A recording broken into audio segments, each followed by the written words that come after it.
जब किसी व्यक्ति के घर में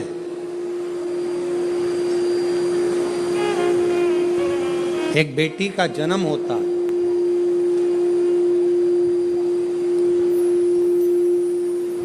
और बेटी की किलकारी, बेटी के पाँव की खनक, बेटी के किलकारी पाँव की खनक,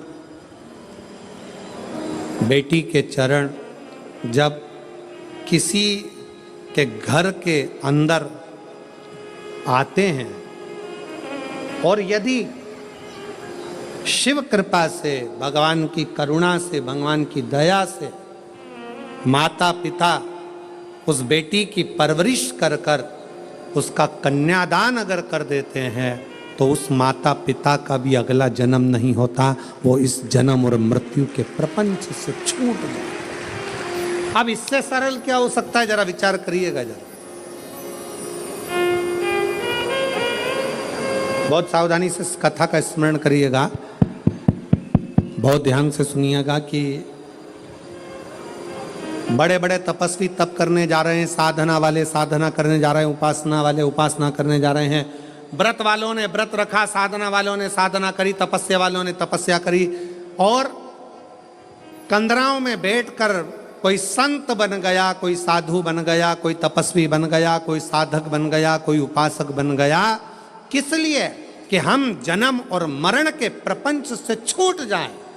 पर शंकर भगवान ने माता पार्वती की साक्षी में कात्यायन ऋषि से कहा कि जब किसी गृहस्थी के घर में एक बेटी का जन्म होता है और उस बेटी की परवरिश जब माता पिता करते हैं, बेटी के किलकारी जिसके घर में गूंजती है और बेटी के चरण जिसके घर में पड़ते हैं, और बेटी का जब कन्यादान होता है तब माता पिता फिर कोई जन्म नहीं लेते, वो माता पिता परमात्मा की शरणागति का सुख भोगते।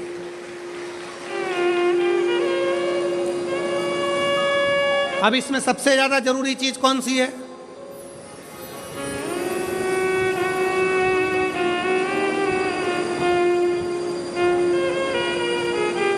एक बहुत ध्यान देने वाला विषय है, थोड़ा ध्यान दीजिएगा। दक्ष प्रजापति के घर में 60 कन्याओं का जन्म हुआ। उसके बाद दक्ष प्रजापति भगवान से कह रहे हैं, देवी जी से कह रहे हैं, मां मेरे घर में एक लड़की और देना, एक बेटी और चाहिए मुझे। मां जगत जननी दुर्गा कहती है कि तेरे घर में बेटी कहां से आएगी, मैं खुद तेरे घर में बेटी बनकर जन्म लूंगी। सती आई। दक्ष प्रजापति ने शंकर जी का अपमान करा, दक्ष प्रजापति ने देवताओं का अपमान करा, दक्ष प्रजापति ने अपशब्द कहे, दक्ष प्रजापति ने गाली दी, दक्ष प्रजापति ने ताना दिया, दक्ष प्रजापति ने आड़ा टेढ़ा बहुत सारी बातें कही। अब दक्ष प्रजापति को तो नरक जाना था, दक्ष प्रजापति को तो नरक भोगना था। पर दक्ष प्रजापति के घर में बेटियों का जन्म हुआ था, दक्ष प्रजापति ने बेटियों का कन्यादान किया था। इसलिए शंकर भगवान का अपमान करने के बाद भी दक्ष प्रजापति नरक नहीं भोगा है।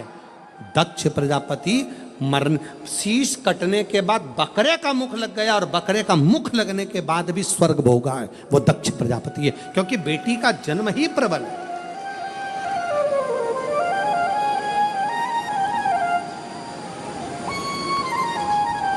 महाराज, सुखी वो नहीं जिनके घर में धन की पेटी है, सुखी वो नहीं जिनके घर में धन की पेटी है, सुखी वो हैं जिनके घर में मुस्कुराती बहू और बेटी है।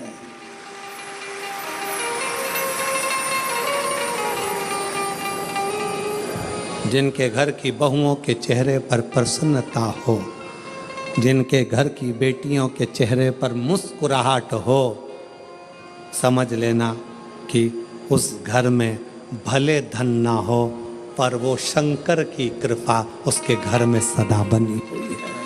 सदा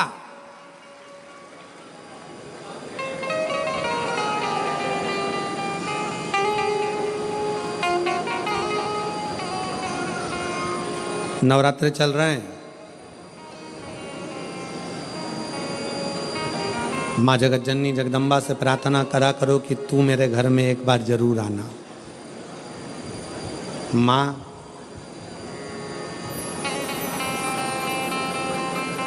प्रत्येक घर के अंदर एक बेटी का जन्म जरूर होना चाहिए।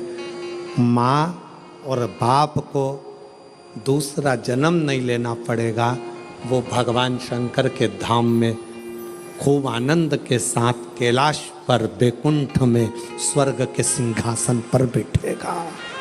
स्वर्ग सिंहासन